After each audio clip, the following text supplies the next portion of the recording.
السلام علیکم ورحمۃ اللہ وبرکاتہ. الحمدللہ رب العالمین والصلاة والسلام علی رسولہ الکریم. اما بعد قال النبی صلی اللہ علیہ وسلم انما بعثت معلما. جناب صدر، حکم صاحبان، اسٹیج میں بیٹھے ہوئے اساتذہ اکرام اور میری پیاری دینی ملی بھائیوں اور بہنوں، آج میں آپ حضرات کے سامنے جس عنوان پر لب گسائی کرنی چاہتی ہوں وہ ہے استاد کا آداب و احترام. کسی شاعر نے کیا ہی خوب کہا ہے، آداب بھی ایک کرینہ ہے محبت کے کرینوں میں، آداب بھی ایک کرینہ ہے محبت کی کرینوں میں، استاد بھی ایک نگینہ ہے جنت کی نگینوں میں. محترم سامعین و سامعات، کسی بھی انسان کے کامیابی کے پیچھے کسی نہ کسی کا حق ضرور ہوتا ہے.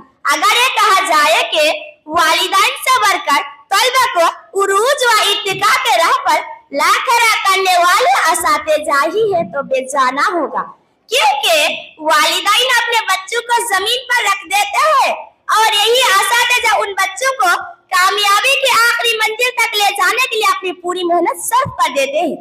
اس لیے ہم طلبہ کو چاہے کہ اساتذہ کا عزت و احترام اپنے اوپر لازم کر لے، کیونکہ اساتذہ پوری قوم کے محسن ہوتے ہیں، روحانی باپ کی طرف ہوتے ہیں. اپنے شاگردوں کے حق میں ماں باپ سے بڑھ کر شفیق ہوتا ہے، کیونکہ والدین اسے دنیا کی آگ اور مصائب سے بچاتے ہیں، جبکہ اساتذہ انہیں جہنم کی آگ اور آخرت کی مصیبتوں سے بچاتے ہیں. لہٰذا ہم طلبہ کو چاہے کہ اساتذہ کے حق میں حقیقی باپ سے بڑھ کر تصور کریں. شاعر کہتا ہے، سنگ میں قیمت تراشا اور جوہار کر دیا، سنگ میں قیمت تراشا اور جوہار کر دیا، سماعین و الہی سے دل منور کر دیا. سامعین اکرام، اسلام میں استاد کی رشتہ ماں باپ کے برابر ہے. والدین بچوں کو دنیا میں لانے اور ان کی پرورش کی ذمہ دار ہے، جبکہ استاد ان کی ذہنی تربیت، روح کی اصلاح اور انہیں جدید علم سے آراستہ پراستہ کراتے ہیں. اس لیے استاد کا آداب و احترام بہت اونچا ہے. آپ صلی اللہ علیہ وسلم نے فرمایا، من لم یرحم صغیرنا ویعرف حق کبیرنا فلیس منا. ابو داؤد. محترم سامعین، اساتذہ قیمتی خزانے کا مالک ہوتا ہے. اگر ہم خوش اخلاق اور حسن سلوک سے پیش آئے تو یہ خزانے ہمارے ہاتھ آتے ہیں، ورنہ ہم اس سے محروم رہ جاتے ہیں. حضرت مغیرہ کہتے ہیں کہ ہم استاد سے اتنا ڈرتے اور ان کا اتنا آداب کرتے ہیں جیسا کہ لوگ بادشاہ سے ڈرا کرتے تھے.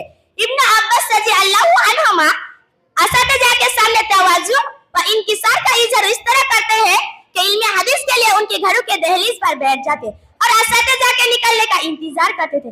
یہی آداب تھا جس کی وجہ سے ابن عباس رضی اللہ عنہما امام المفسرین حبر الامہ جیسے لقب سے سرفراز ہوئے. آپ صلی اللہ علیہ وسلم کی مجلس میں آداب کے اعلان ہوتا تھا کہ صحابہ اکرام نبی صلی اللہ علیہ وسلم کی مبارک کی چہرہ سیدھا نہیں دیکھتے تھے. بیٹھنا کا انداز ایسا مؤدبہ نہ ہو کہ پرندہ کا سرو پر بیٹھ جاتے.